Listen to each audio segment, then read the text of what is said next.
Hello guys or mga idol, may bago na naman tayong tatalakayin ngayon. Tungkol naman sa Pama IQ na bloodline. Ang Pama IQ ay breeding na galing sa Thailand. Pama IQ ay isang uri ng manok na bred para sa lakas nito, liksi, at katalinuhan. Ang mga ito ay madalas na ginagamit sa mga fights ng manok, isang pagsasanay na kontrobersyal at ilegal sa maraming lugar.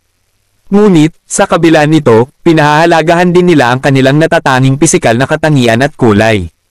Mahalagang tandaan na ang mga ibon ay dapat pretuhin ng may paggalang at pangangalaga, anuman ang kanilang nilalayon na paggamit. Mga kapareho or kalahi ng Pama IQ bloodline. 1. Pama Larry. 2. Pama IQ. 3. Pama Toppy. 4. Pama Ninja. Yan ang mga bloodline na kahit dito sa Pilipinas ay meron na. Karamihan sa Pama ay marami sa Zamboanga Peninsula or Zamboanga City. Ang Pama IQ ay medyo mas maliit kaysa sa Thailand game fight na laro. Ang mga ito ay itinuturing na ang Speedy Gonzales ng mangmang ng laro na napakabilis sa kanilang mga kilos. Ang Pama IQ ay may napakamakulay na mga pattern kabilang ang gray, red, black at golden duckwing. Ang mga manok ay tumitimbang sa paligid ng 5.5 pounds at ang hens 4.5 hanggang 5 pounds. Hens lay 8 hanggang 12 itlog bago pagpunta broody at ay magandang ina, isa din sa katangian ng Pama ay long run short run. At sabay palo at ilag sabay palo free kicker din sila.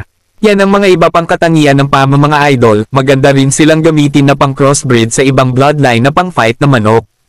Ang cockfighting ay isang esport na isinagawa sa loob ng maraming siglo, at ito ay nagsasangkot ng dalawang roosters na nakikipaglaban sa isang ring.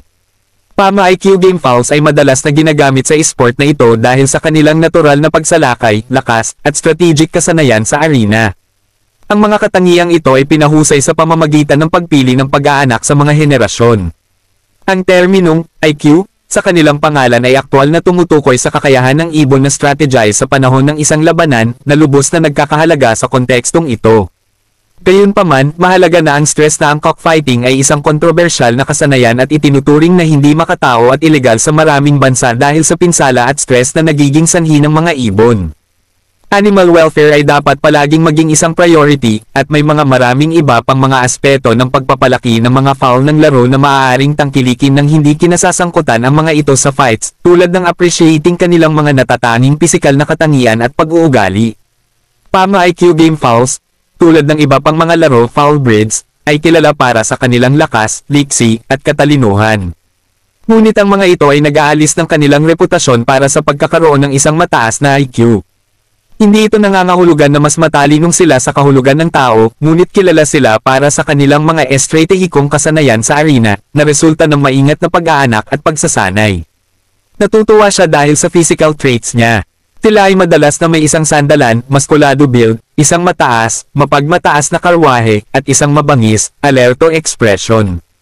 Ang mga ibon ay karaniwang mas agresibo at aktibo kaysa sa iba pang mga breed, na kung saan ay kung bakit sila ay madalas na ginagamit sa cockfighting, isang pagsasanay na, tulad ng nabanggit ko mas maaga, kontrobersyal at ilegal sa maraming lugar. Ito ay nagkakahalaga din ng pagpunana, tulad ng lahat ng mga hayop, game fowls ay dapat tretuhin na may paggalang at pag-aalaga.